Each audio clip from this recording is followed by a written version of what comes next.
Hello, everybody. My name is Zane, otherwise known as Swamp Mist, and welcome to Into the Arena, a Gladiator podcast. I'm here with my two co-hosts, Samson What up? and Soren. Hello. So this is episode 1, so let's introduce ourselves. So I'm Zane. I am a pretty avid player, relatively new to Magic, though. I have been jamming a ton of the format. It's basically all I play on Arena now, other than Limited. And I am super excited to get to record. My name is Samson, also known as Samsoni1. I'm an avid Twitch streamer. I stream Magic the Gathering way too much. I play pretty much every single MTG format at a competitive level if possible. And I love Canadian Highlander. When Wheelers talked about this new format called Gladiator, I immediately hopped on the bus and I said, I'm ready for this ride. Let's get going. I may have excited about this format so much. This format's a blast. My name is Soren. I got dragged along by Swamp Mist at the very beginning of this. I don't do so much on the internet, but I am an owner of strong opinions, and I have a fair bit of experience with Magic as a whole. Random question off the top of my head. When did you first start playing Magic? Like, what's that? Theros, for like original Theros block for me. Original Theros? Okay. Soren? I started, if you look at, when I started at all, even touching Magic, it was back in Ravnica, but I really only, fully engaged with it, actually, Ixalan, which I'd say would be, the full engagement, but I've been, I was sort of like a cursory thing before then. Okay. Which I'm definitely Ravnica? with you, Swamp Mist. Return. Okay. Oh, okay. Then yeah, I'm with you, Swamp Mist. I also started when Theros came out. Yeah, so I played in high school in Theros and then dropped it until when did Arena come out? A year ago? Yeah, I dropped no, I got into the beta of Arena. Same. So But no, yeah. I got back in around the beta of Arena. Talking about Arena, what is exactly Gladiator and how does it relate to Arena? Gladiator is a new community-driven format on Arena. It is generally historic. It is more specifically any card legal on Arena generally. It has a ban list of its own.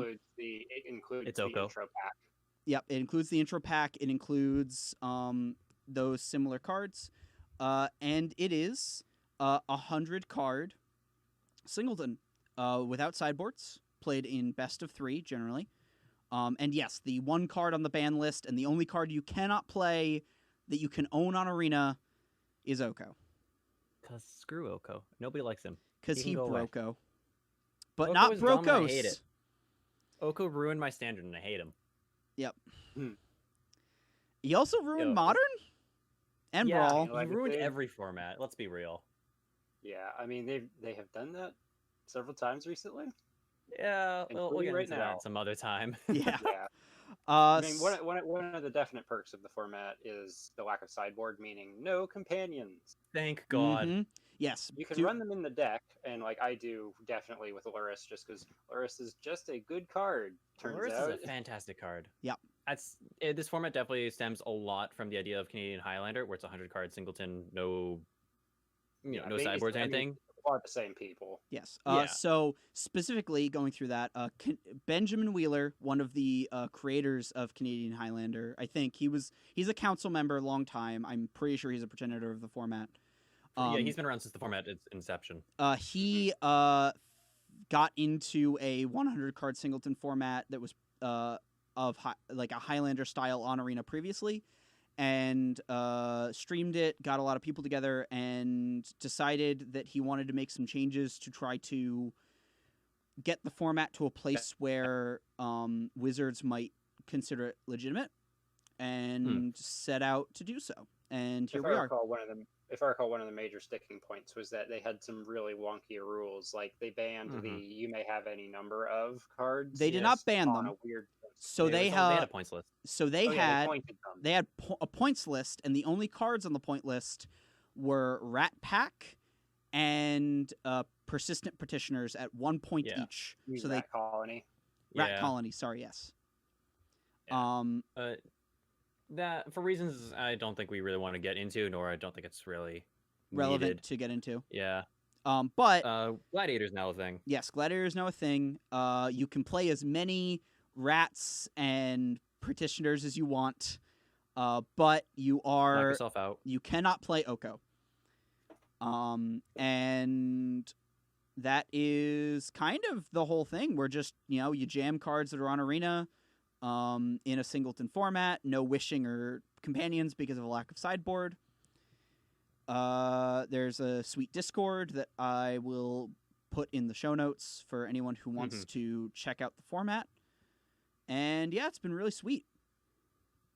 So I just love this format. I just want to put that out. As someone who's just been like playing nothing but standard on Arena recently, is playing a format that just doesn't have companions, and I'm not just everyone has a 100-card deck. No one had some dumb 80-card decks. No one has this stupid 5 cost in their sideboard that they always get to cast at any point in time. It's just so nice just being able to just be like, here's a 100-card pile. The lack of consistency in it being a 100-card singleton is also great. It's not just you're not going to see turn like 3 to fairy every single game or something. You're not. It's the idea that not every card is a 90 to 80. You are not forced, but encouraged to play and work around with these 50-point cards. These like and a metric of like power level, like. You have to run some of these 70-pointers. You have to run some of these 80-pointers that aren't the greatest as some of your 80s and your 90s. But they're still fine. Not you're not just playing a pile of, well, you can. It's a decision you can make, but there's not going to be much synergy. You're not rewarded for just being like, here's all the cards that R&D were probably made mistakes on, throwing them in a pile. And I will say also the land base is not good enough to play 5-color good stuff. Yeah. You can go 4-color, and that's pushing it. Yeah. As someone who avidly plays 4-color blood. Yeah. Speaking of, if we want to go through what decks we've been playing, Samson, you can start since you just brought it up. Oh, okay. I am the premier 4-color blood pilot of Gladiator. I love this color combination. 4-color blood is essentially the 4 colors that isn't blue. The name originates from, I believe, Germany. They played a version of Jund that just slammed BBE and Brimaz and called it blood, and then the name just weeded its way over here. So that's the origins of the name. It's just goodstuff.deck, which is great, and the deck can be built in a variety of different ways through lands, mid-range control. I'm working on an aggro one, but the lack of Moxen makes it bad. So Yep. I don't think an aggro blood is there, but I'm trying. I'm working on it. 4-color aggro seems really hard in a format with so little fast mana. Oh, you have so little fast mana, and you don't have fetches, which is a blessing and a curse all at the same time. Yep. So that's definitely what I've been jamming. I love that deck. Yeah, It's such fun. I've been jamming the 2 decks that I'm kind of outside of my attempts to get people to brew 5-color garbage platter with me, because I am a ridiculous memer who just wants to see every combo happen all the time.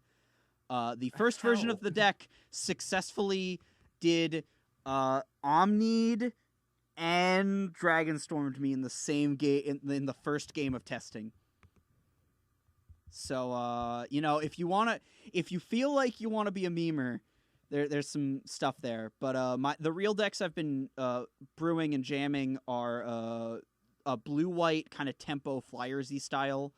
Not going all in on the flyers, but realizing that a lot of the best blue-white cards have flying or synergize with it. You got some pretty cute toys also with Ikoria. Yeah. One of the best ones is Wing Blast. I really like that card in that deck. Isn't like Skycat also like one of your best? Yeah. I think I still have I might have forgotten to put Skycat back in. Just make sure I do. How dare Sky Cat Best Cat? Yeah, it's really good. I don't know if it's not in. I'm supposed to cut something for it, and I might go do that after we record. I'm gonna have some issues with you. I had it originally, then I rebuilt the deck like twice. So and the other deck I've been jamming is what I call Abzan Shonen. I choose to call mid control Shonen, and I've been pushing this on the Discord because it is the deck if Magic had a Yu-Gi-Oh like Shonen anime, its protagonist would play mid control, and it would be this weird singleton pile with a bunch of big dumb donkeys and a bunch of like really weirdly specific kill spells. And that's just what Abzan mid control is. So it's Abzan Shonen. It's just Not sure I follow you on this, but all right. Control. It's a bunch of kill spells and sweepers, and then just a bunch of big dumb threats. Basically, he's just describing it as it's weirdly flexible with very specific cards. You just need to draw them at the right time. Yep. Just draw good cards, forehead. Yep. Heart of the cards. It is heart of the cards.deck, and I love it. Soren, what are you jamming? Please get me out of this. I've been mostly focused on white type aggro decks. I've also been on an Azorius Tempo build, but I've been finding that the counter spells have not been the most impactful unless, like, an opponent plays into them. Many So good I've counter been spells in this considering format. some other color combinations, particularly black for some hand attack, so you know what to play around. Anything else you've been jamming, or is that mostly up to you're on the tempo plan? That's mostly been it. Unlike you two heathens, I've never particularly liked the I'll be in 4 colors and play good cards and hope I get there eventually type deck. I've always liked I have a very specific plan that I'm trying to execute, and you have to stop me. That is entirely fair. Too often That is fair. I'm hurt, but it's fair. Tough but fair. Tough. Fair. I'm kind of going off that top thing you just said, just like counterspells not being very good. That's the one thing I found really interesting about Gladiator, is the fact that the format is so new and it's also so limited at the same time that we don't have a lot of the same powerful counterspells as, say, Canadian Highlander, where that format has literal actual counterspell, Force of Will, Daze, Force of Negation. Like, I think the best counterspell we have in our format is what? Mystical Dispute? Veto in some ways. Veto? Yeah. Probably Veto. Yeah, Veto and Dispute I think are top 2, and Dispute requires you to be playing against a blue deck. Oh, and not for its own sake, but for the fact that it is probably one of the most flexible counter spells ever printed. What's not negate? What is the 1 blue counter target spell cycles for 2? Neutralize. Yes. Yeah. I knew it had an N in it, but I couldn't come up with it. Neutralize is randomly amazing. Very solid. That and Sinister Sabotage are probably the 2 best counters, but they're just cancel with upside. Yeah. I think one of the big problems is that most of the good counters are cancels. So 1 double blue, which just makes them really hard to do anything with. Yep. And if they're not double blue, then they're like 2 of another color. Yeah. Like Absorb is probably like the next best Well, counterspell. Absorb is still a cancel. It's still double blue. Yeah, exactly. White and so generic. The cheapest one to cast is, or the least color intensive is probably what's the is it one? It's like Quench and stuff. Ionize, yeah. That's probably the least color intensive 3-mana one. Yeah, 3 for a true hard counter. That's the other interesting thing in this format is blue is definitely not the strongest. Like, you look at other formats, you look at other 100 card formats, and like blue is generally one of the most powerful and prominent. In this format, I've been finding that green and black have been the strongest, and red is surprisingly up there. I've built a budget mono red deck, and then I made it unbudget, which really was just adding like 2 to 3 rares in a mythic. Yeah. And the deck slaps. Yeah. I should say that is the other great thing about Gladiator is, in combination with the wildcards, the format kind of fixes the wildcard system in where you only need 1 of that rare land, and now you have it for all your decks instead of sure do need 4 need 4 of every shock. Yep. Yeah, 4 of every temple. It's just like, you have your 1. You have your 1 rare, you have your 1 mythic, done. So it's just like commons and uncommons are trivially cheap. Rares Mhm. are definitely still the sticking point, but There's a lot of events that happen in Arena also that just allow you to help build your collection up. Like oh yeah. I think the artisan events gives you free gold, sometimes common. Rares, you follow some streamers and they'll give away just codes that just randomly will give you like a free uncommon or rare that you don't own. Yeah, there's a lot of value there, and that is It's, that a is lot of ways it's you a can- lot easier to just randomly get that one Mhm. mythic yeah, and just that is from a yeah. random drop. yeah, for sure. That is the one thing I have said since the inception of the format is Singleton feels really good on Arena because of the wildcard system. Like I agree.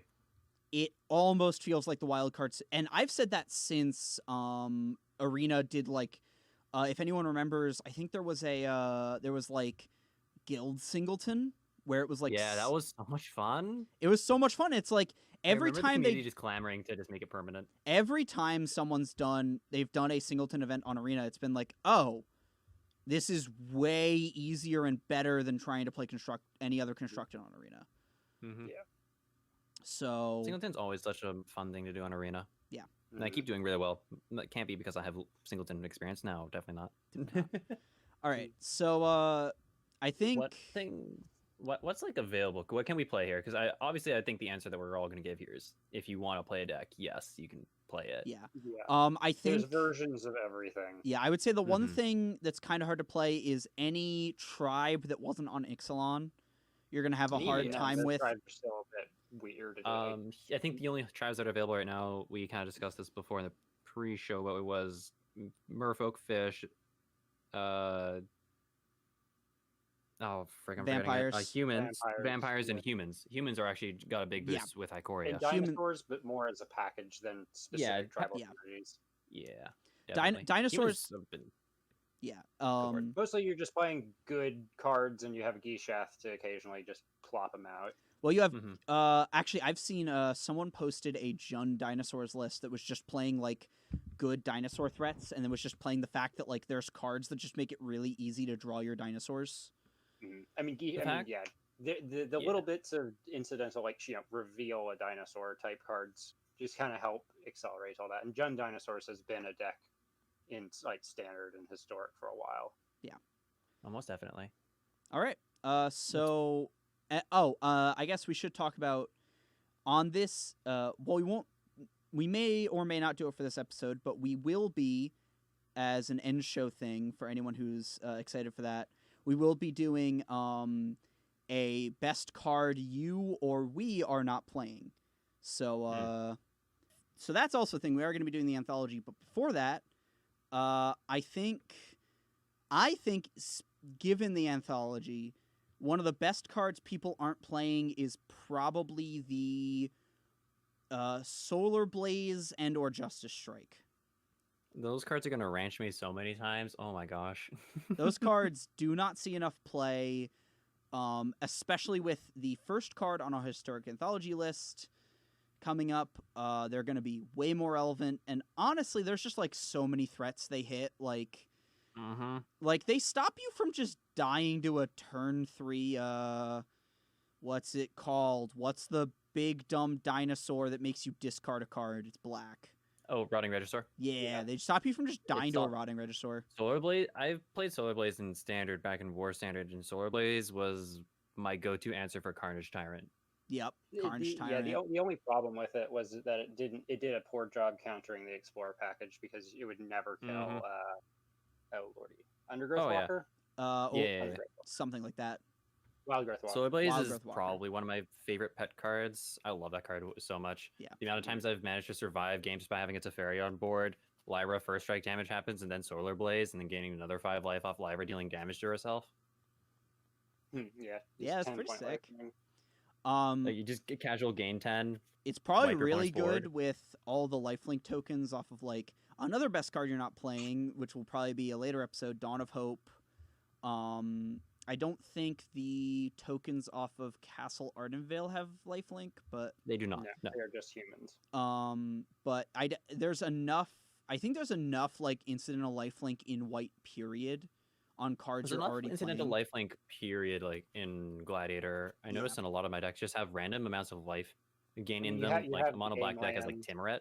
Yeah. You have the gain lands, stuff like that. Yeah. But I think like if you're in, I know there's been there's some Mardu control lists have done really well in the format. I think they are making really like those lists probably make going what is it, Murderous Rider Yeah. Mm-hmm. into Solar Blaze. Murderous Rider doesn't kill itself and gains you life. Sounds really yeah. Gains good. you the life it costs you. No. So sorry. You Murderous Rider, you lose the life, then you play it as a creature, Yeah, that's what I'm saying. and then you Solar Blaze. It gives you back the life. It's pretty great. That's what I'm saying. Just have 8 Oh, mana. okay. It's easy. Just have 8 mana. It's easy. Well, that would be 10 total. Yeah. If you No, want to do the full round. you do Oh it. yeah, you're right. It's 10. Yeah, you're right. It's over a couple turns, but it's fine. But yeah, I mean that's the other thing is that adventure. All of the good adventure cards that have been good in all of the other formats are good here too. You know, Yeah. Brazen Borrower. Yeah, keep that in All mind. the rare adventures are insane. If you want to craft early adventures, craft all the ones that are good in other formats.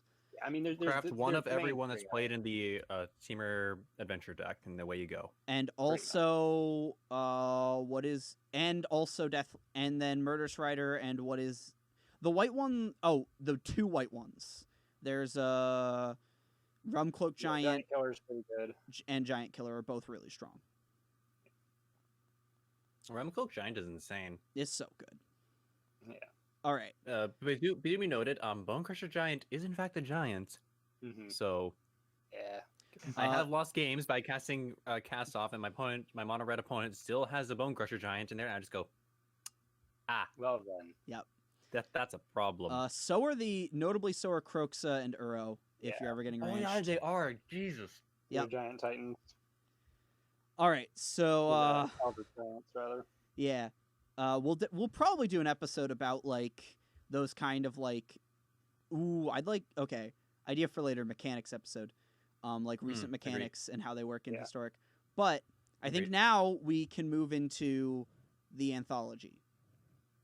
So we'll just be going through Anthology them, yeah. 3. So everything got spoiled on Friday of time of recording, if I'm remembering correctly. Mhm. It was spoiled on a multiple different amount of sources. I know they reached out to a bunch of creators. They didn't choose me. That's fine, Watsy. My feelings are hurt. But if you just keep me in mind for next time. They only did it to like 5 or so. Like, It was they- there like, were 3 content creators and 4 or 5 like news outlet sites. Yeah. Yeah. I was surprised one of which wasn't Channel Fireball. I wasn't. They did to a lot of channels that are very heavily like love historic, which I was actually surprised that Jeff didn't get a preview because he's an avid historic. I was actually player. gonna say no. I meant like in one of the like the website ones. I'm surprised Channel Fireball didn't get like a website post. I think it's because they always give those, but Yeah, I mean, they besides the aren't, point. they don't Yeah. need it. Anyway, Mhm. so let's start off. With Phyrexian Obliterator. This card is gonna ranch so many people, and I'm gonna get ranched playing it, and it's gonna be a great time. Yeah, so this is The why we question said is- people should be playing more Solar Blaze. Yeah. And the big Justice question Strikes. for it is So Is it before worth we playing outside of just mono black. before we go over that, No. so at why that is the case, Phyrexian Obliterator, for those who don't know, is black, black, black, black. That's 4 black pips for a creature horror mythic rare, though the rarity doesn't really matter. It's a 5/5 with trample, and whenever a source deals damage to Phyrexian Obliterator, that source's controller sacrifices that many permanents. So It's a bonkers card, but you have like devoted to it. It's gonna definitely affect the more general historic metagame. Mm-hmm. Mono The- black is a strong deck in Gladiator. Oh, it's insane in Gladiator. So we're definitely going to see Phyrexian Obliterator pump that. I also would not be surprised if black is strong enough for there to be like a base black 2 or 3 color deck that can still manage to I hit say the pips two. for If you're this. playing Obliterator, you're only playing 2. The issue with black that black always has with every format is black is very greedy, Yeah. which means Mhm. any black card has a lot of black pips in it. Hmm. Which is why Mardu is usually a very tough color combination to pull up because those 3 colors are very pip intensive. Yeah, like white stuff is often double white. Black Yep. stuff is often double black. Yeah. And it's usually double black and a red, double white and a black, stuff like that. And Phyrexian Obliterator being quad black, we don't have Urborg in this format yet. I imagine that card is Mhm. probably going to come out on Obviously, Historic. you can use Romantic Ladder. Yeah. But that's You have one card. Chromantic Ladder, and that's about it. Yeah. No, you also have that's your only, Dryad of like, Elysian major Grove, but yeah. again, this is Magical Christmas Land we're talking about here, and I'm not about that I land. could see a world where green black actually has the ability to fix their mana well enough or ramp well enough that they can play like Phyrexian Obliterator is really like a 6 mana card in that deck, and it's still probably playable at that slot. Let's be honest. If you're playing green black and playing Obliterator, you're not hard casting it. You're reanimating that thing. Yep, that too. Right, that's definitely an option, but there's not. It's not outside the realm of possibility for casting. Mhm. Speaking of reanimation, Yeah, speaking of targets, reanimation and ramping too, boy. Ulamog the Ceaseless Hunger. 10 What? generic 9 mana. for a legendary Eldrazi. Yep, at Mythic Rare. Indestructible. When you cast this spell, so notably if you reanimate this, you don't get this. Exile Well, where? 2 target permanents. Any permanent. This card give me can kill lands. Field of the Dead. That's not a problem, but Forever. okay. And then, whenever Ulamog, the Ceaseless Hunger, attacks, defending player exiles the top 20 cards of their library. Okay, I so don't think that last part is overly relevant. no, you know unless what I everyone's wanted. trying But to it's go for definitely cheap annoying. games. I'll tell you, it's annoying losing a fifth of your deck. Can I Oh, it just is, say for what I sure. want to do with Ulamog once? Cast the next card into it. No. Kill Get someone with Ulamog Kaya. out, swing with it, and then kill my opponent with a Kaya. That's. Oh, did you say that? Sorry. I said get him with Kaya. Yeah. Can I put? Oh no, I can't do that. Damn. You I can was just also about to use say I want to Astral. Ilharg this, but I can't. Ulamog isn't red. Ilharg says red creatures. Damn. Ilharg does No, not Ilharg- say red creatures. Yeah, Oh no, that- I'm thinking Perforos. I'm thinking Perforous. Perforos. You can absolutely. Now, grant you Oh. you do not get the attacks trigger. I don't care. I just want to slam a 10/10. Yeah, 10/10 10/10 indestructible for free. Yeah. Yeah. This thing. I'll be honest. I don't think it was the best idea putting it into the historic anthology because there's no really fair way to use Ulamog. It's like it's such a 10 mana is so much that it's like you're either reanimating this Or you're cheating cheating it. out in some way. Or you're casting Um, it off of yeah. Nissa. Or Yeah. let's be real here. Green blue is probably one of the strongest combinations, just with the Hmm. ramp with Uro, Growth Spiral, Nissa. There's and the Kenyan. amount of explosive vegetations that we have in the format. I think there's like 3 of them right now. I think so. Yeah, Yeah. I think there's 3. Yeah, and like you can eat like casting Ulamog is not like a very viable thing. It's even like I can imagine seeing like at the top end of an elemental package also. Because elementals just explode. Yeah, it's definitely in the same, and it ends games similarly to like Thief of Agent of Treachery, Yeah. Mhm. where it's just like if you can get up to that amount of mana and just start doing things. Yeah, so I think Yeah. this is going to be really good in the Stompy decks, Mono Green Stompy, Simic Stompy, maybe even Teamer. I look forward to my opponents Lucaing this into play. Yeah, that's the other one. Oh, that's going to happen. And yeah, there's probably some kind of big red deck. And also Reanimator. Ulamog, Yeah. be prepared. You're going to have to, like, your opponent's going to bin an Ulamog, and you're going to have like, a Cling to Dust or something, just, like, Yeah, there is a clenched bad to your in fist. Final Parting. Speaking of reanimation, our next card is Unburial Rites. Yep. 4 and a black for a sorcery at uncommon. Return target creature from your graveyard to the battlefield. Flashback for 3 and a white. For those who don't know what flashback is, it's Jumpstart, except you cast it from your bin for its alternative casting cost and then exile it.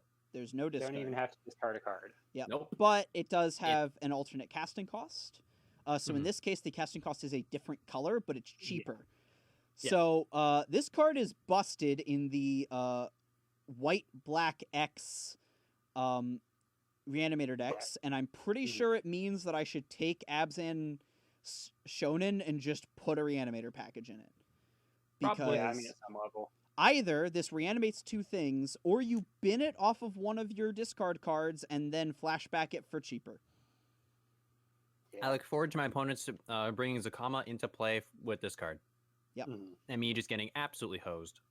Zakama. I expect to see it Nezahal maybe in some sort of Esper list. in Nezahal. I can imagine Agent of Treachery. Agent Oh Treachery. yeah, Agent of Treachery. Even getting Oh, like Agent of back Treachery, like I'm already imagining an Esper blank list, and I already hate it. getting back like I a imagine like 10 cards and I hate yep. Yeah, 'cause Get we Rog will Monster. be mentioning Blink more Yeah. in this list. Yeah. We're not gonna get there yet though. But yes, Reanimator, good. Get ready for it. Like we just went over 3 cards that are all probably going in a Reanimator shell. Crafter Grafdigger's Cage is now. Yep. Except don't play Yeah, Graphics it's Cage. not worth No. it. Nope. Consider other cards. I don't know what Like other Death cards. Gorge Scavenger. Death Gorge Like Scavenger is really good. the Death Georgie Gorge Boy is great. Georgie Yeah. Boy. I've been really enjoying Cling to Dust because Mhm. it just cycles. Next card on the list. Yep. Tempered Steel, 1 and 2 white. Sorry, so 1 white for an enchantment at rare.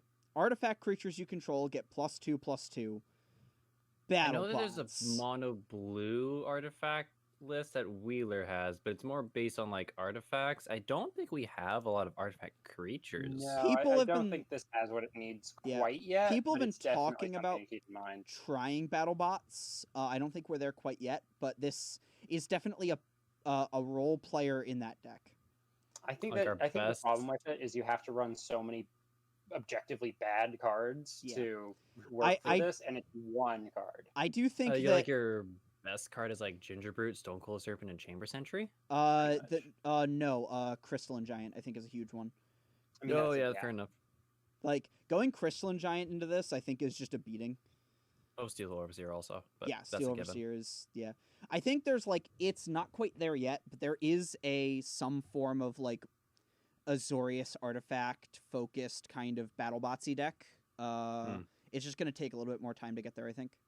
Yeah, I could slot it. I could see this being slotted into like I've tried some weirdly like 3.5 color type artifact lists with its Esper with a little bit of red, just for some really good cards. And I could see this maybe going into that, but it's like it's a win more or hold like if you get the nuts, it's really good. But in most situations, it's going to be just like a second copy of like Overseer.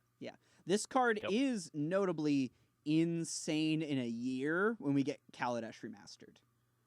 Yeah.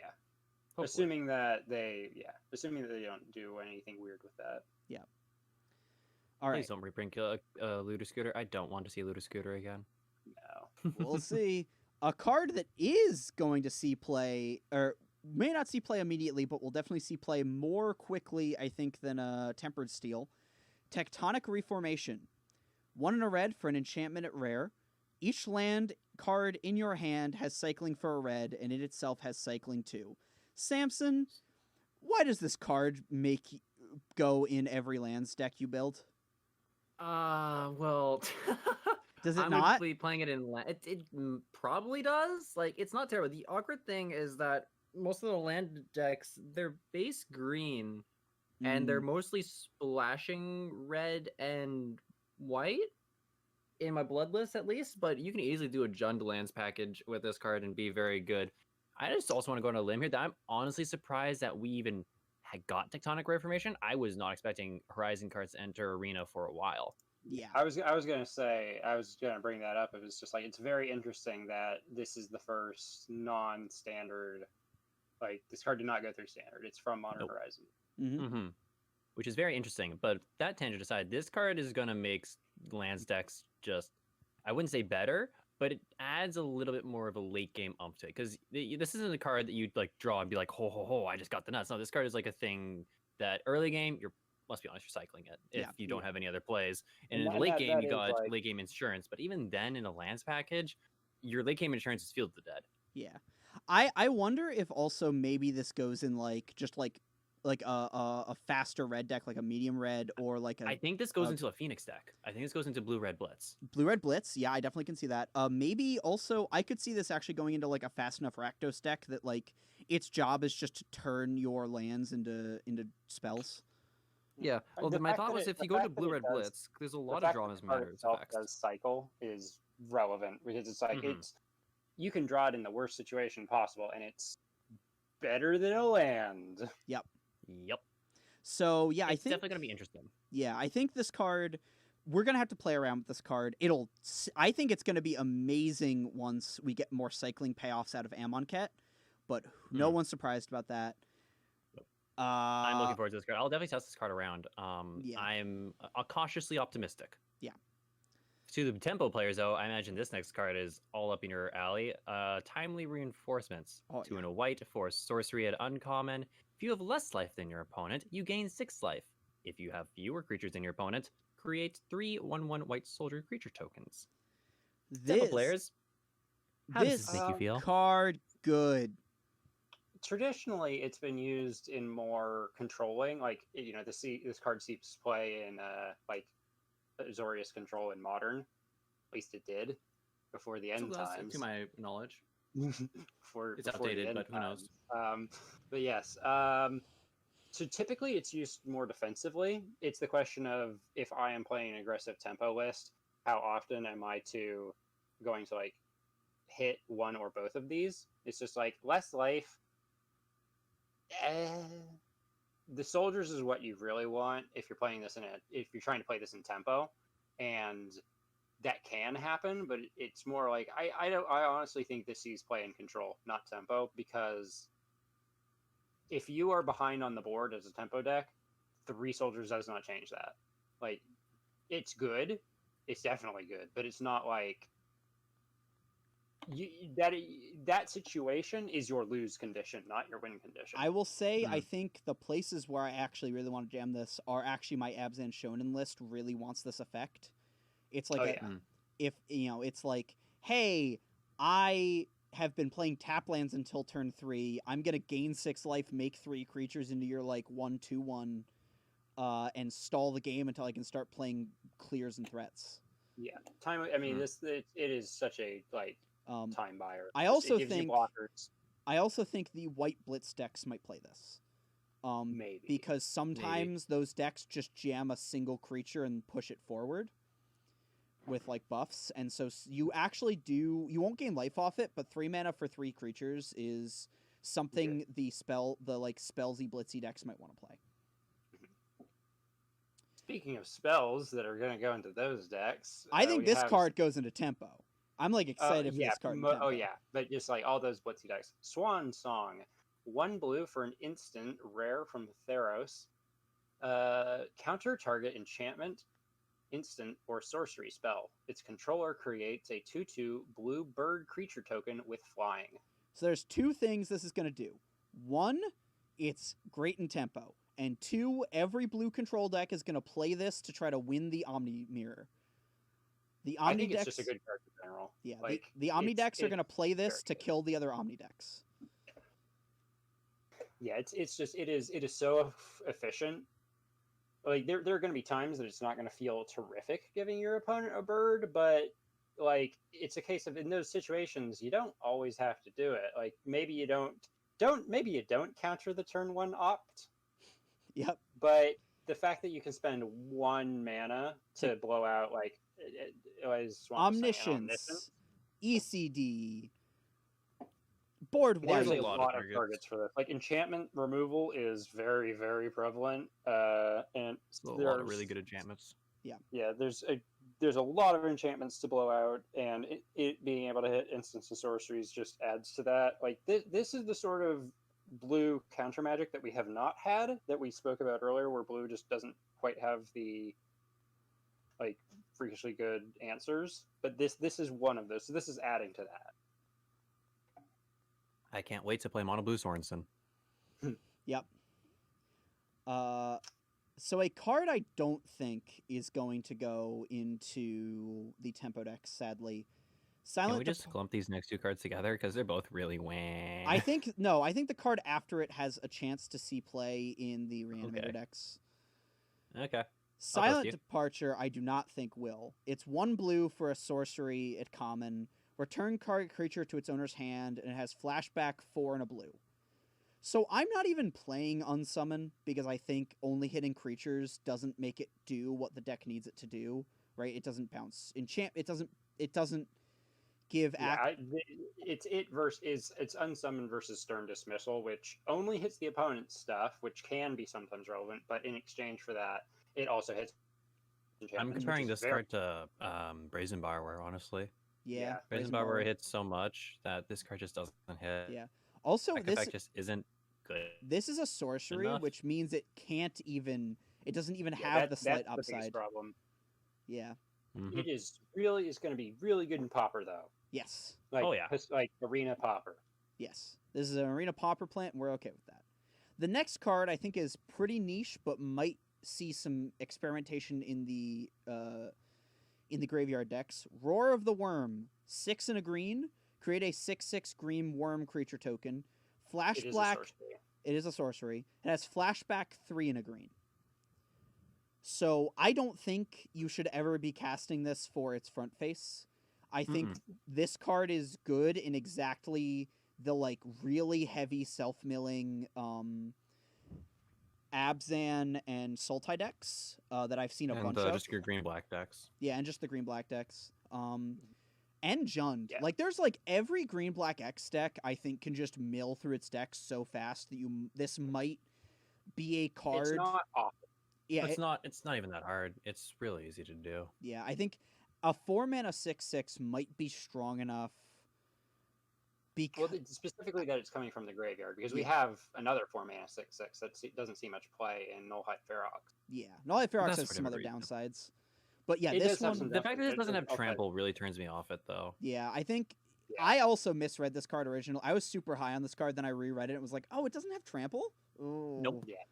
Yeah, that's why I'm also really not high on this card. Yeah. Is the If- fact that it doesn't have trample makes this card a heck of a lot worse. Like I imagine it being played in, like the self mill. Yeah. Past that. Yeah, I think we'll see it, I because think- it is like it's pretty good value. Just mill it incidentally. It's pretty good value in that you didn't even spend a card to. Yeah. And get those this, and you decks find it are back. like the self mill decks are going so far as to play that new 3/3 Trampler common from Yeah. the 3-mana 3/3 mill yourself for 3. Excavator Mole. Yeah, Excavator Mole from Hmm. Ikoria. Like they are going deep on the self mill. So I think That's fair. Roar of the Worm is going to be a card that you're like, this is a card that like I do not care if it gets milled. In fact, I'm actively happy if I mill it. Yeah, it's kind of like You just- Narcomedia. You do not want to. It does a thing from the graveyard, so if you're super into that, you might as well. But it's not like a world beater. Yeah. Yeah. Next card that I'm actually really excited for. Yeah, you next may card be might surprised be by. a world beater. I'm really Sure. happy with this card. Just Ratchet Bomb. 2 mana for an artifact at rare. Tap it, put a charge counter on Ratchet Bomb. Another ability is tap it, sacrifice Ratchet Bomb. Destroy each non-land permanent with a converted mana cost equal to the number of charge counters on Ratchet Bomb. So I'm really excited about this card because I played this way back when in not standard, modern, way back when this card was actually relevant, killing Delvers. But honestly, this card seems not terrible in like a few mid-range to like lands package decks. You can easily run in there. It is just so versatile in that Mhm. you play it early and you kind of like you can kind of guess where your opponent's gonna end up. Where it's like It hits you're tokens, this it hits type of deck, non-tokens. You run a lot of It's- free drops.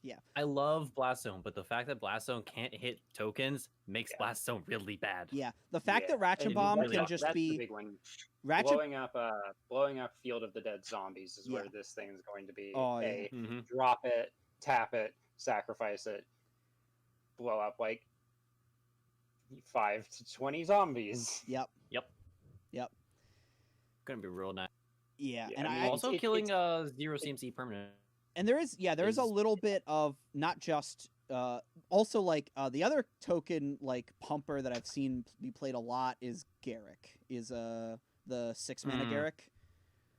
Or just like Yeah. killing like Love Struck Beast tokens, or just like Yep. random Basically, X1 like there's 1/1. enough targets, and it can always be ticked up to try and Mhm. like. I mean, it's an engineered explosives variant. Engineered explosives is one of the most powerful like sideboard cards in all of Magic. Yeah. And this is a flexible version of that. That is flexible enough to put into a singleton deck that it's a sideboard. It reads sideboard, but it's flexible enough that you can main deck it and not feel bad. Also, there'll this be card some- is going to be a Windmill Slam into the blue X artifact decks. Yeah. Or for just sure. like Oh, any yeah. control Oh, yeah. deck also. I imagine control deck's also probably playing this Oh, card. yeah. But just casting this off an Emery seems insane. Oh, yeah. Oh yeah. Oh, yeah. Oh no. Please no. Yeah. All right. No. The next card is also going to be insane in a couple shells, and Bant Nexus is gonna be a thing again, I think. Mirari's Wake. 3 green white for an enchantment. Creatures you control get +1/+1. Whenever you tap a land for mana, add 1 mana of any type that land produced. So who's ready to see your opponent drop turn 4 Wilderness Reclamation, turn 5 Mirari's Wake, turn 6 Omniscience? So can I just say I'm really excited for this card in lands decks? That's also fair. Because like this card is heckin' sweet. Also buffing my zombies from Field of the Dead feels real nice. Also just having a reasonably costed mana doubler that doesn't affect my opponent, buffs Anthem's my board, feels real good, and the fact that this goes into multiple different decks makes me really excited to brew with this card. I think this card I is super sweet. I'm just ready to get completely ranched by it in Bant Nexus. Yeah, I'm also looking will be forward to honest. this in Enchantress style deck because I've been brewing on Enchantress deck, and this card slaps. I will say, while obviously it's a good card, this is the sort of card that I wouldn't want in like these packages, because this card is one of those. It's a rare. You're gonna have to craft it. It's gonna be kind of everywhere. To a certain extent. It's just like it's very, very pushed. Where it's like green is already very good. Green already has a mana tripler. It's just like there hits a point.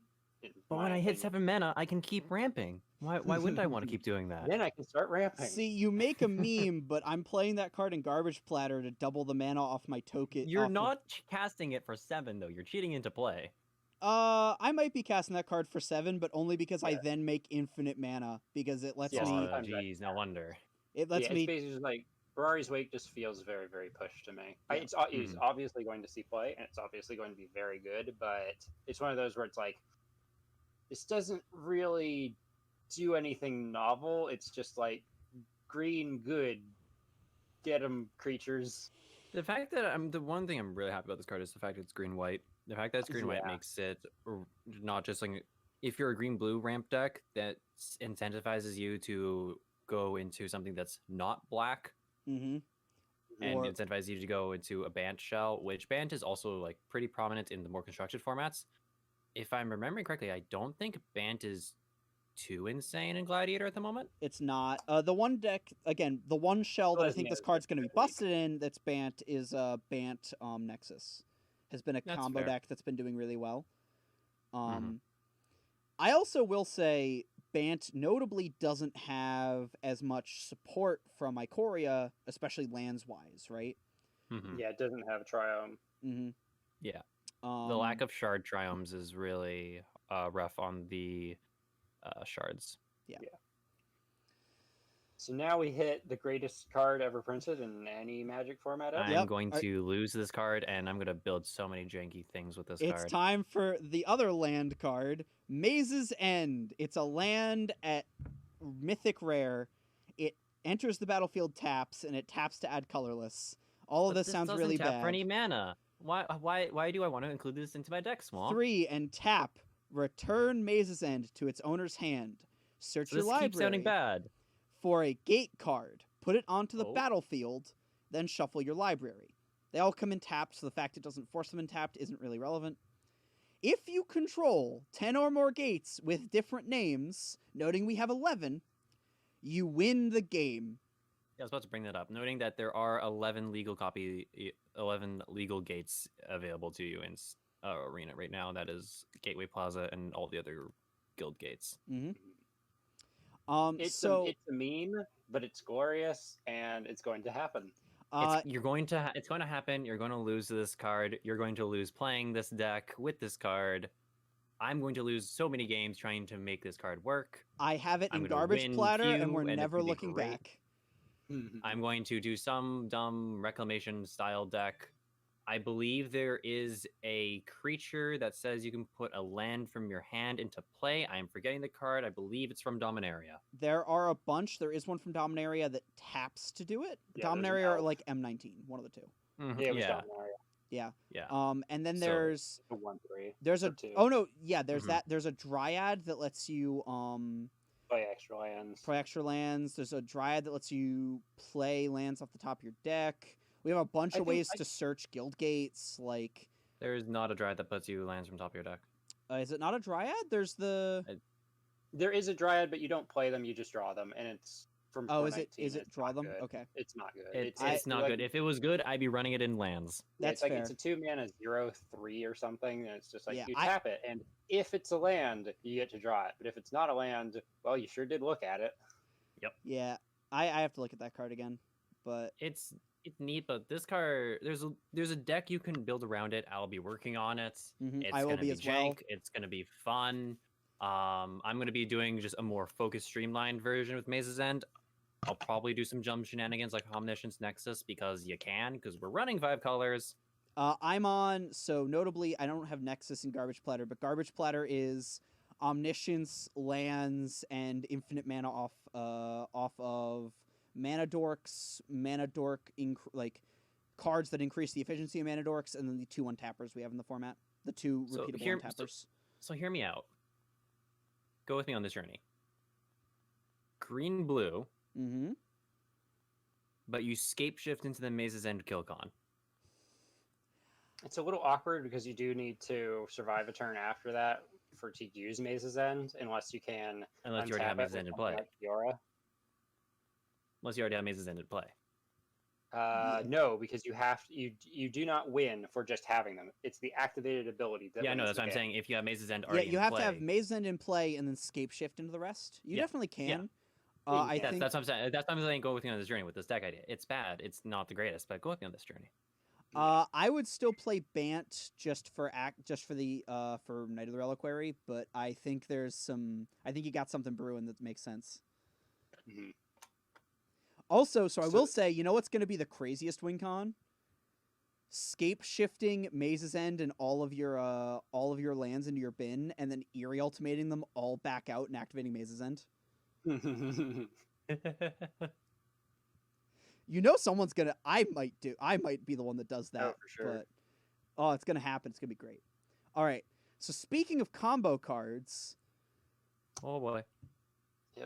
and we were talking about Blink earlier. It's Momentary Blink, the second best Blink they could have given us. 1 and a Oh, boy. white for an instant. Exile target creature you control, then return it to the battlefield under its owner's control. One of the few we have that isn't delayed. But it has flashback, 3 and a blue. Oh, I Thank am you guys not for these ready to next get triple Agent of Treachery, but it's gonna happen. Yeah. I mean, it's also it's a versatile card. I mean, blinking is honestly underrated in general. Mm-hmm. I definitely don't think like instant speed, especially like this, because it's like I play a removal spell. You sure did.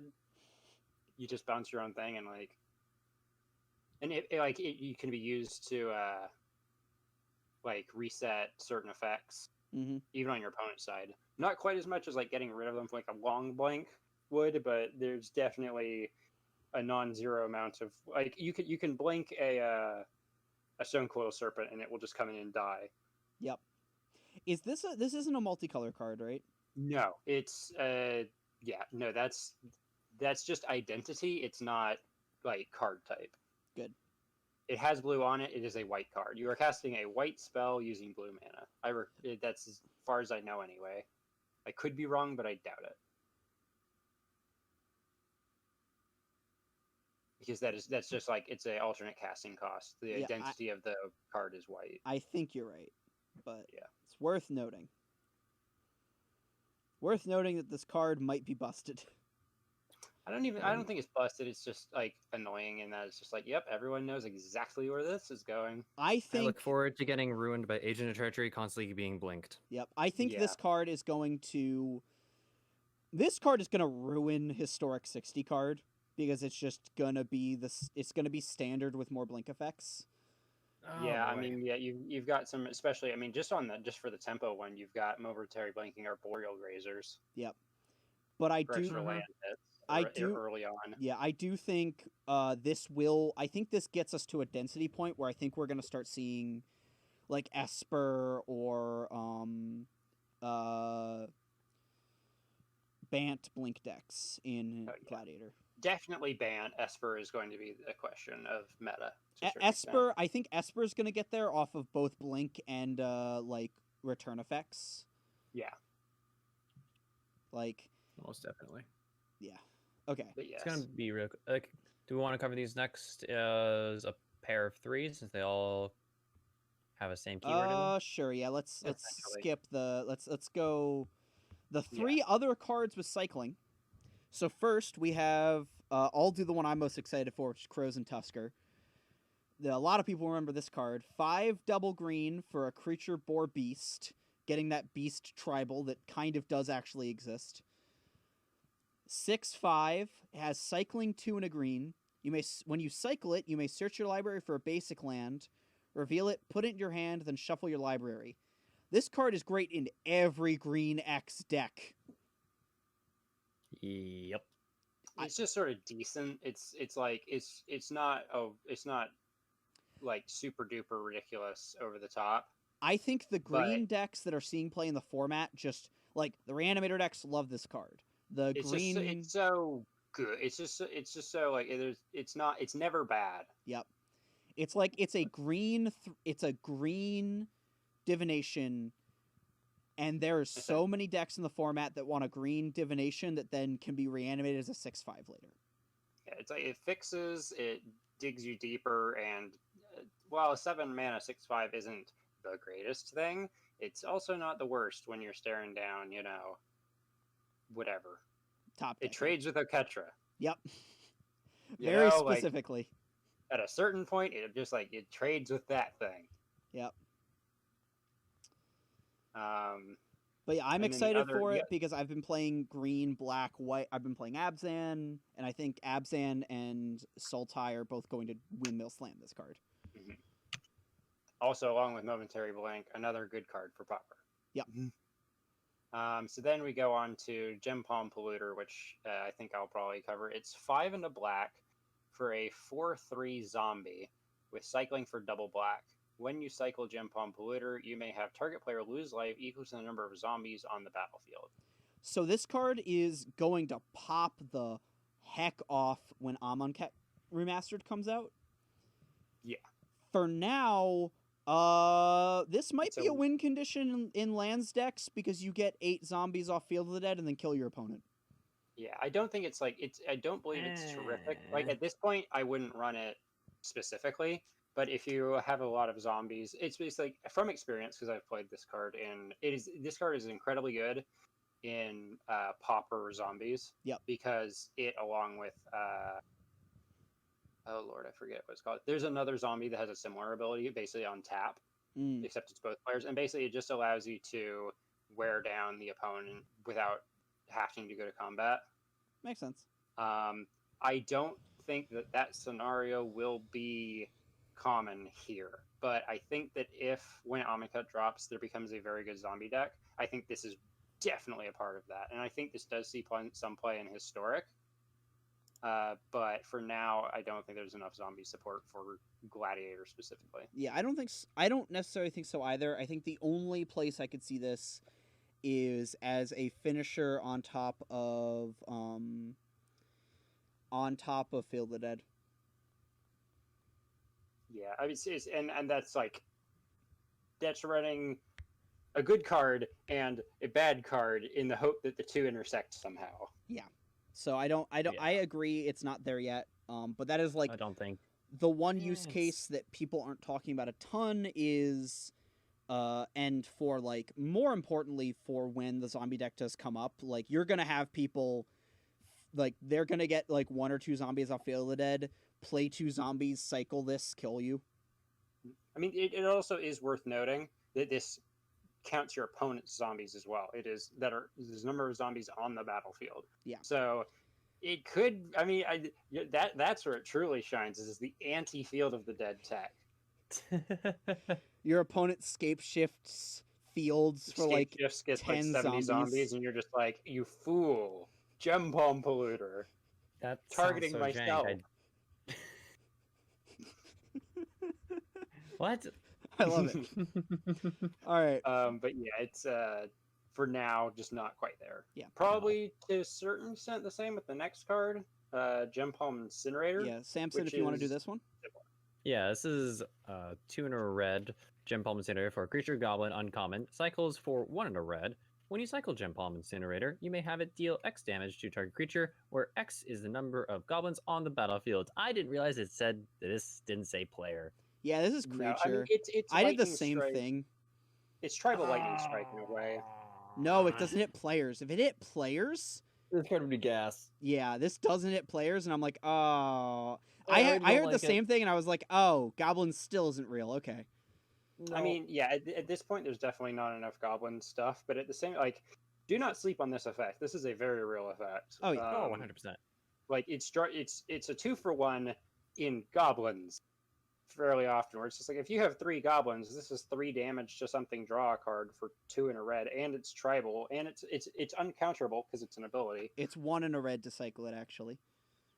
So that's what I was meaning. I don't know if I said that, but yes. You said 2 in it's a red, one- but yes. Yes, 1 in a red. Yeah, it's 1 in a red for like what could be a reasonable amount of damage, uncounterable, because it's a triggered ability. This feels very similar to just straight up Fire Prophecy, a card that we just got that's been really strong. In some ways, yes. Um, Except that card doesn't draw you a card; it basically just gives you a weird form of looting. Yeah. yeah, This card seems not the greatest. This card honestly. just draws you a card. no, Because obviously you don't. That is the one thing, is you do not really want to play this because it's a 3 mana 2/1. yeah, no, this card is supposed to be cycled. I think this card is definitely waiting on goblins, which is mostly just if there's a goblin package in Jumpstart that gives enough weight. Which I could see. I mean, and there is Goblin Matron in the format. Yeah. But you could search this guy up if he's relevant. I have said, and there's one of the mods on the Discord for Gladiator is really high on goblins, just as like a person, and what they said, I think I'm gonna echo here. Goblins needs like 1 or 2 more early drops and another lord, and then we'll talk. Mm-hmm. Goblins don't have like straight up. There's 1 goblin lord. It's not enough. Yeah. And Trash Master's good, but it's not. Trash Master, I want it to be better. It ranches the mono blue deck. I mean, it's a Trash Master is a very good card, but it's just like it's not enough on its own. Yeah. So jumping back just a bit, we get to the cards that cry to my inner Timmy, because when I was first getting into Magic, I went in and I started dredging through the giant cardboard boxes of cards, and I came across the Honden. They are all a cycle of legendary enchantments, subtype Shrine, that each have effects that amplify on the number of shrines. To I'll answer just get anyone's these out of the question way. already, These things are not good. Also, I'm gonna ask you the other question if anyone might have. These are the only 5 shrines in Arena, and I am They are willing the to only bet in the in game. Magic. In the Yeah. game, yes, these are the only shrines, and I'll just go through them one at a time. Honden of Seeing Winds is 4 into blue. At the beginning of your upkeep, draw a card for each shrine you control. And note that each of these shrines are legendary, so you can't copy them with stuff like Mirror Maid. And being enchantments, you can't hit them with Spark Spark Double unless you animate them. Somehow. Dance of the Mance. Let's go. So each of these are for each shrine you control. There's Honden of Night's Reach, which is 3 in a black for at the beginning of your upkeep, target opponent discarding a card. Honden of Lifeled, which is 4 in a white, 4 in a green, for at the beginning of your upkeep, get a 1/1 colorless spirit creature token. Notably, does not fly. These are the old spirit tokens from Kamigawa. Oh, They're I missed weird. that. I thought Yeah, they were Honden- flyers. Ooh. No, Honden of they're Infinite bad. Rage, which does 1 damage for 2 in a red at the beginning of your upkeep, and Honden only of good Cleansing one. So- Fire, which is 3 in a white for 2 life at the beginning of your So upkeep. notably, for each shrine. infinite range is 1 damage to any target for each shrine. Yes. and is basically the reason to run them. Like, if you have 2 Hondens out, Infinite Rage is Very good. really strong. The It's only the- 2 the- I am the- currently considering running at this current moment in time is 3 of them at the moment. And Yeah. both of them going to 2 different decks. Seeing Winds and Infinite Rage going to obviously like a blue-red deck. This Seeing Winds, drawing you more cards is never bad in a blue-red deck, and dealing Winds are damage is another probably thing that red wants to do. Seeing Winds and Night's Reach are probably the 2 that are the best at base, where it's just like 4 mana for picking at your opponent's hand for the rest of the game. Just like people have been you will hit a really point low where they on just do Night's not Reach. get to have a hand. People have been really I'm low okay on with Night's Night's Reach. I think it's probably okay in something like a control shell. I'm Again, actually currently debating doing. I've played a lot of Hondens from my younger days. That's fair. Night's Reach is legitimately very good on its own in a even remotely slow game, because it's just I can imagine putting this in like mono black control. Yeah. The other 2 I'm considering is Life's Webs and Infinite Rage, something like maybe a Gruul mid-range package. I'll tell you right now, again from experience, Life's Web is hot garbage. It's just like when you get there, it's still incredibly slow. I thought they had That's fair. flying, and I was like, oh, this No. makes reasonable blockers. Oh, Nope, these are 1/1 colorless spirit creatures. oh, that's bad. Yep. I am looking forward to The being only reason very happy when my opponent casts this on the opposite side of the table from me. The only reason Yeah. Life's Web is going to see any play is because it's in and Life's Web and Cleansing Fire. If they see play at all, it's because they're enchantments, and you I will might. be running probably the Bant colors in an Enchantress deck just to try them out. Yeah. Like there is currently in Arena right now, there is not the greatest card to pull for in a good solid Enchantress deck. We have a few right now that boost the cards with Anthology 3 coming out right now. Mhm. So it's definitely looking to be more real. And people have Speaking been. of Marco 5 Speaking of color, though. enchantresses, Yeah. one of the other cards we have is Enchantress's Presence, which for 2 and a green is an enchantment that whenever you cast an enchantment spell, draw a card. This Notable card's to gas. say with this card, yeah, this card's amazing. Notable also, Mirror Maid is a card. Yep. Yes. You can copy any enchantment. Yep. Yep. Wait, so Not copying just yours, Enchantress even. Presence is chef kiss. Yeah. Yeah. Yeah. So that's. I think if Cleansing Fire. I think if Life's. So there is a green white Enchantress from M19. Mhm. We have the green Enchantress that also Yeah, there's a pumps satyr. itself. We have the 3 Um, Enchantress effects now in Arena. And So then there's it- the Mimi, what people have called the 4th Enchantress, which is the draw a card whenever you cast a non-creature spell from Ikoria, if you want to be 4-color.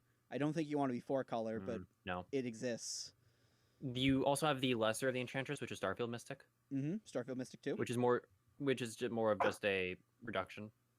Yeah, it's an enchantment path. You definitely play it in that deck. There's Yeah. With this analogy, Enchantress is definitely now going to be a thing worth considering and worth looking more deeper into. I've tried it. It wasn't that great. It definitely lacks from the density side of things, but with Enchantress Presence, Miari's Wake, these Hondens, let's be real, it's just the Husseying Winds I'm really excited about. Mhm. And like Which Ulamog, is from Night's Reach. I might splash for Tectonic Reformation. At which point you just splash Honda and Infinite Rage as well. Exactly, I'd splash red for 2 cards. Yep. Seems accurate. I might go the I don't third. know about splashing for I would because it needs you to have a lot of red to be any good. honestly. I might. That's I might splash for exactly Honden of Infinite Rage and Whirlwind of Thought. Well, my thought is, if you're in the Enchantress package, you have Dryad of Elysian Growth, which is an enchantment creature, which Yep. fixes all your mana. Yeah, that's fair. Yeah. And you also Yeah, have access to that Idyllic is Tutor, kinda which searches up any nice. enchantment you want, including enchantment creatures. I think you can get there. I do just want to take a moment to just sort of talk about get into something more that I was talking about earlier, where I just want to contrast Enchantress's Presence versus Mirari's Wake, where Enchantress's Presence is a very good addition in my opinion because it adds Mhm. something new. Yeah. Versus like this is something that you couldn't really do before and now you can. Yeah. Versus Mirari's Wake, which is just kind of good. Like this does not. Mirari's Wake doesn't allow you to do anything that you couldn't do before. It just makes what was Exactly, yeah. already good better. It just lets Yeah. you do it in the only place that's weird is it lets you do it in white. instead of being a green or green. It's not like a green-red thing. Was like Nikea was like the only one that was fast enough to be anywhere near viable.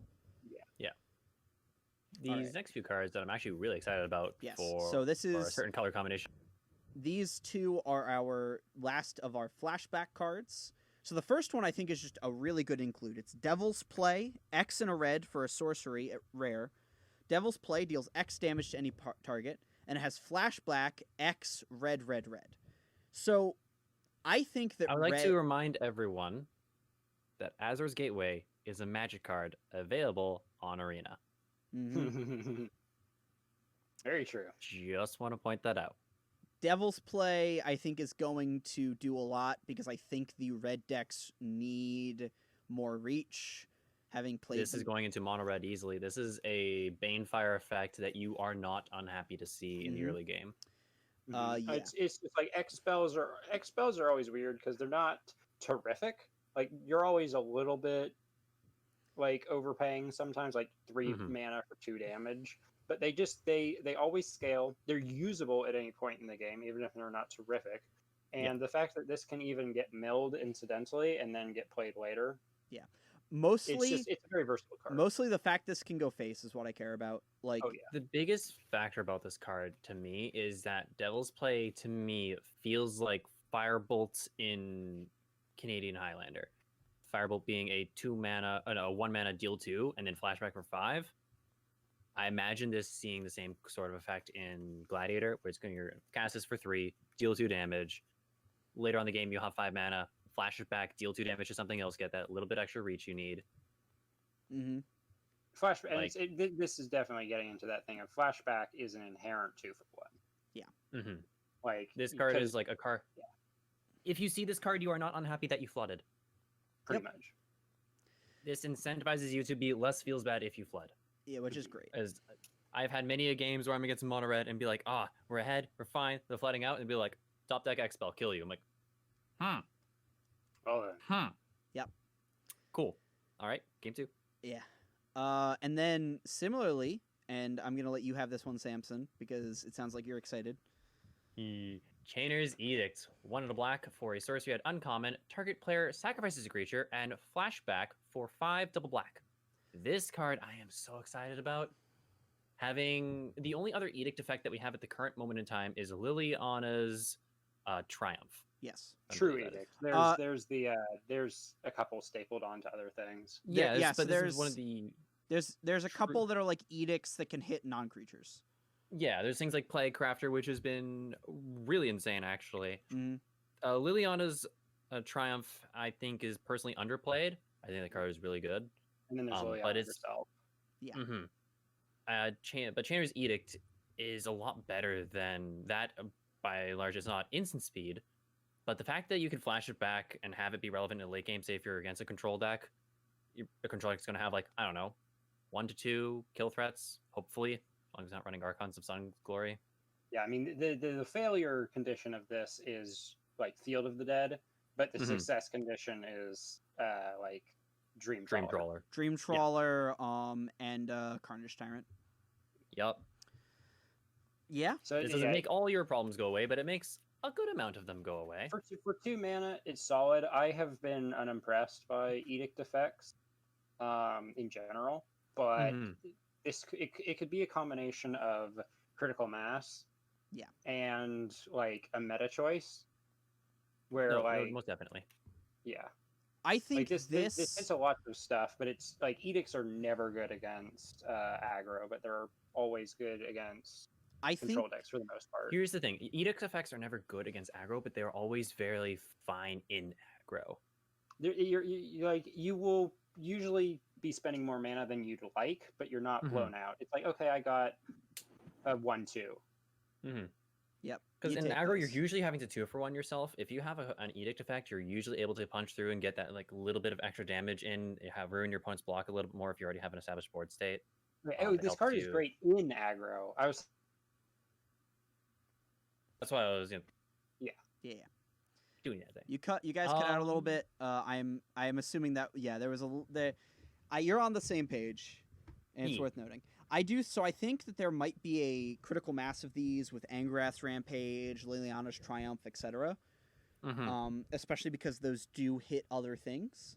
That I think there's a chance we could see this have some real value in the format, especially in a shell where you have like either other ways to kill off tokens, or where you're aggroing out to the point your opponent kind of has to chump block, and you can like make your opponent chump block a bunch of random like 1/1s and then Chainer's Edict them. So Rakdos aggro, baby. Oh, I'm so excited. Yep. All right.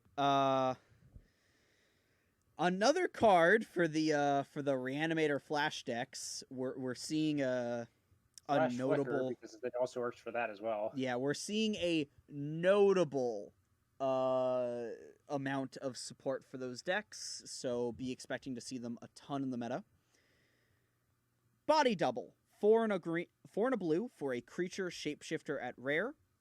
You may have Body Double enter the battlefield as a copy of any creature card in a graveyard. Its stats don't matter. Yeah, Actually, set for 0/0. its stats super matter in the exact case that you're in 4 color and hitting this off a Nethroi. Yeah.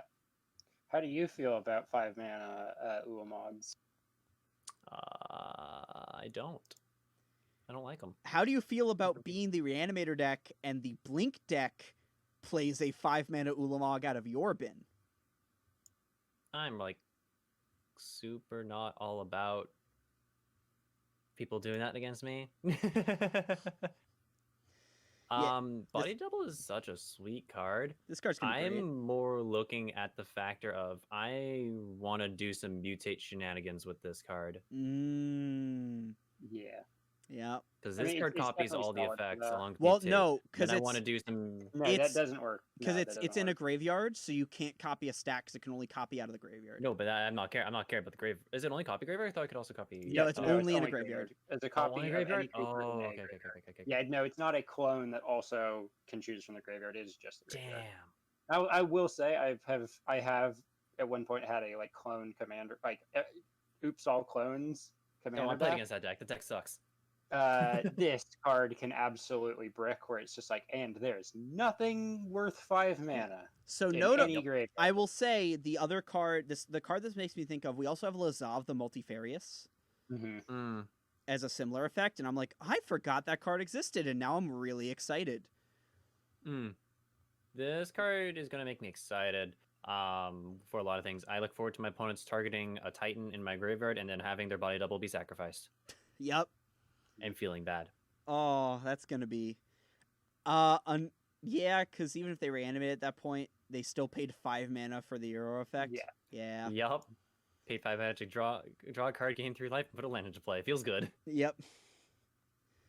Yeah, it's like this card is not going to warp the meta around it, but it's definitely a solid. So, question with Body Double.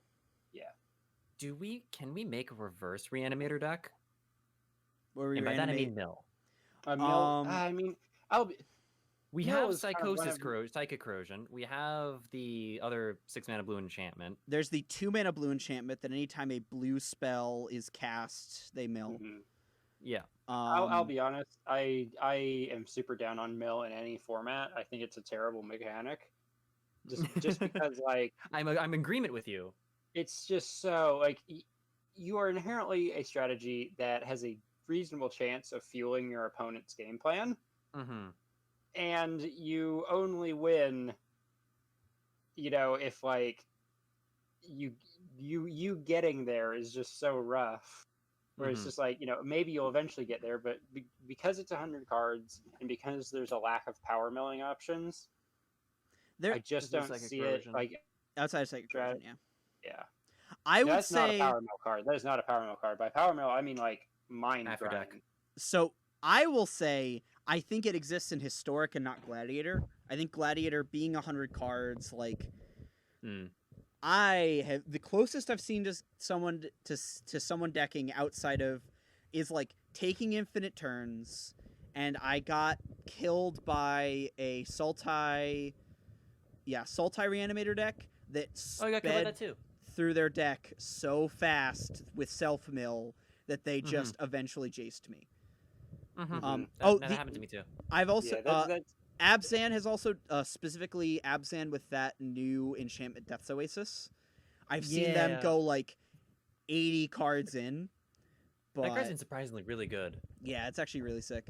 But I think it's hard. I think if you're gonna, I think it exists in Historic, but I think getting the weight of them is hard in Gladiator. Also, it's really hard to find your spells that stop your opponent from, like, you also need, one thing Historic gets to do is it gets to play like 4 of War Ashiok, so it doesn't just lose against the graveyard decks. I will say it's just like the problem with Mill is that Mill inherently cannot get any higher than tier 3 because the second that it becomes tier 2, people start citing in what is it, like Gaia's. Oh yeah, there's Blessing. Clear the Mind, Gaia's Blessing. People are playing the wheels. Like, you actually have ways to reset your deck pretty effectively. And that's what Mill inherently, just in Magic, outside of draft, it cannot ascend higher than tier 3 because the second that it does, people just start being like, okay, I'll spend 1 card slot on something to beat this. Yeah. All right, cool. So, does someone want to go over our last 2? Yeah, I can. Because The next card we have is Ancient Ziggurat. For land, it is an uncommon. It taps, add 1 mana of any color, spend this mana only to cast a creature spell. I'm excited for this card for Historic because humans, gonna make humans a lot better. I also just think, like, the fact it's gonna let the 2-color aggro decks be a little bit greedier. And they're all gonna be a little bit greedier. And I'm also excited for this card in Gladiator for the 5-color humans deck. Yes. I think 5-color humans is very much a real thing available in Gladiator. There's a lot of pieces. It just got a lot more pieces from Ikoria, the General, Kudrow, as well as Dire Tactics. So it got some really powerful effects from Ikoria. And Ancient Ziggurat's going to help it out a lot. Past the humans and past some of the aggro decks, you're not going to see a lot of this card. I could see if you want to play it, like, I could see it in sort of a case of low, like, there will be sometimes where you play it and it doesn't produce any mana and it just has no text, but that's going to be fairly rare. I think there's probably also, like, I think it goes in Gruul Stompy, and those and I think there's probably like a 3-color mid-range deck that this helps. I don't think it goes in Gruul Stompy. Really? Because Gruul Stompy has a lot of Planeswalkers. That's fair. I think that it could go in there. I don't think it's a slam dunk there. I think you have too many feel bads if you draw that card. I would actively say that's like that's sort of a it's 101st card there. It's like a card you put in if you don't have it. Exactly. I think you only play it in 3+ color because agreed. Okay, that makes sense. Yeah, you should play it in a mana base. You might as well play a basic because you have a 50-50 chance. In 2-color, you might as well play a basic because you have a 50-50 chance of being right. I'm excited with this card because it allows blood aggro to be a little bit better because I'm a 4-color deck and I need to cast many 1-drops different colors. I still think there's a chance that this ends up being good in like 2-color aggro where you're really creature heavy. Oh, absolutely. This is definitely a sleeper though. This is a card you craft now and sit on it. Probably craft a playset if you plan on playing Historic and you sit on them and they get better over time as more cards get printed. Current moment in time, it's fine. It has a place or 2, possibly 3. But it's not going to be it's a play. It's like a placeholder kind of role player and not like a big splash. Also, watch out for the auto tapper screwing you. Yep, very much so. The next card, keep up conditional mana. Oh, it's so much fun. I love auto tapper. It doesn't screw me at all. Moving on. Something that won't screw you on auto tapper mana. Akroma's Memorial, 7 mana for legendary artifact at Mythic Rare. Creatures you control have flying, first strike, vigilance, trample, haste, and my favorite, protections from black and red. Don't you love the days that they just randomly like threw on protection as extra value without really thinking about it?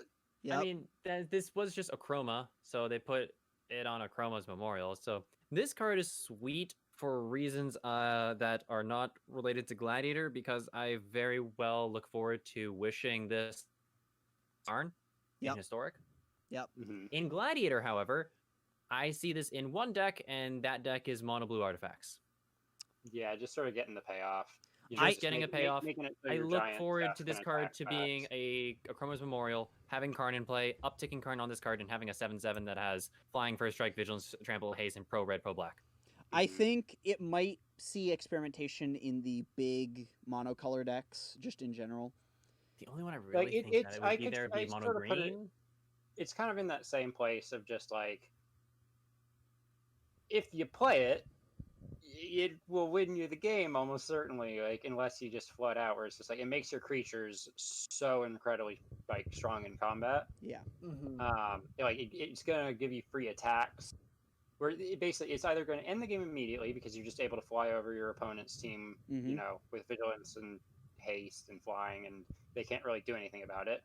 Or you're going to top deck it and have nothing, or you're going to top deck it and you'll have your board cleared. Or it's like there is some feel bads here, but the success cases are so strong.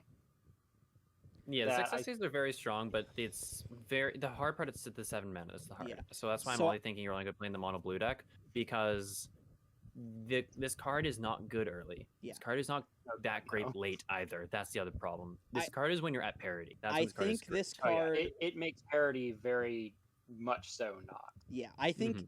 if this card sees play, it's going to be in the big mana ramp decks, Mm-hmm. and obviously mono blue being a part, mono blue artifacts But being even a part then, of that. even in the big mana ramp decks, do you want to cast a 7 mana do nothing, or do you want to cast a 7 mana kill your opponent?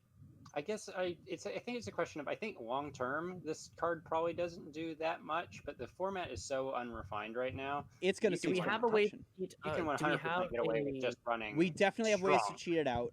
You Question: can. Is there a Forge Master effect in standard? Uh, not there, standard, in arena. there Although is note on. the Kaladesh will probably give us refurbish. Yeah, so it Ooh. is on. So notably, Ugin helps cast this. That's fair.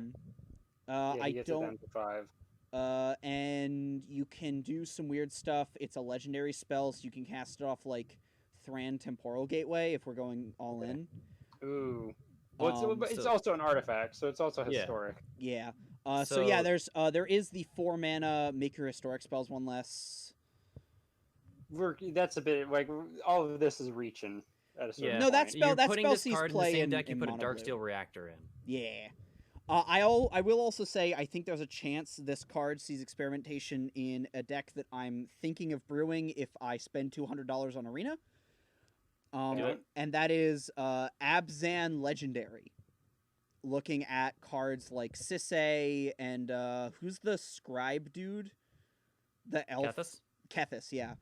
Like those Kethis is cards are sweet. I hate them, though. gas, and I'm pretty sure this card could be playable in that deck, which is kind of the reverse of budget, but a take on the shonen style where you're like, what's your early cards? Interaction. What's your late cards? Every good legendary card in Arena, Including some of the bad ones. including some of the bad ones. We're definitely a few cards away from being having enough, like a good density of legendary cards. There's a lot of them on Arena. Surprisingly, not a lot of them are actually that great. Yeah. I mean, that is one thing. It's basically just like one of the things about this format is that it's not going to rotate.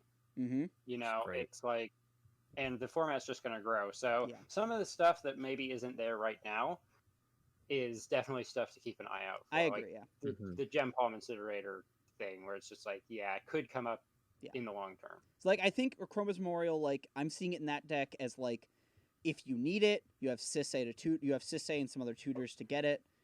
You can potentially, I think that deck is going to play like some graveyard synergy, like enough graveyard synergy stuff that you can just bin this and use it to cast like. It might even go 4-color for like Croxa or Uro, right? Like I might end up it Mhm. being 4-color. Like I think there's like a deck where this card being legendary is actually good enough text in the environment of some of the cards we have that care about legendary Mhm. Mhm. that it ends up being like randomly a role player. You see that. And that is the end. That is Yep. the last. That is it for Yeah, the that's story all the anthology. cards from Anthology. this set looks spicy, and I'm looking forward to Yeah. all the stuff we get to do in I have Gladiator. Garbage Platter has Maze's End in every Honden, and I'm not looking back. I look forward to smacking you in the face with all my blood cards. And then Soren's here to keep us honest by playing Death and Aggressive Taxes. strategy. Aggressive interaction. You know what? Just Soren, just become the premier Death and Taxes pilot of the format. It'll be fine. So yeah, thanks everybody very much for listening. Check us out on the social medias. This will be, as you can probably tell because you're listening to it, this is posted to the Top of Tables YouTube channel. We have a number of things for Top of Tables. We have a Discord that'll be linked in the description, Facebook group, a Patreon if you're interested, and we'll also have the link to the Gladiator Discord. Samson, I know you have a stream and a YouTube channel. And Twitter, I do pretty much almost everything. YouTube is kind of dark at the moment, but I'm working on some stuff to get it back up and running. Sounds good. I'll make sure we have that in the show notes as well. Soren's just here. Sure am. If you want to bug him, tweet at one of us, and we'll bug him and tweet at and message him. Yep. If you have spicy brews, hit us up on the Discord. And yeah. So thanks everybody for watching. This has been Into the Arena. Have a good night. Bye bye.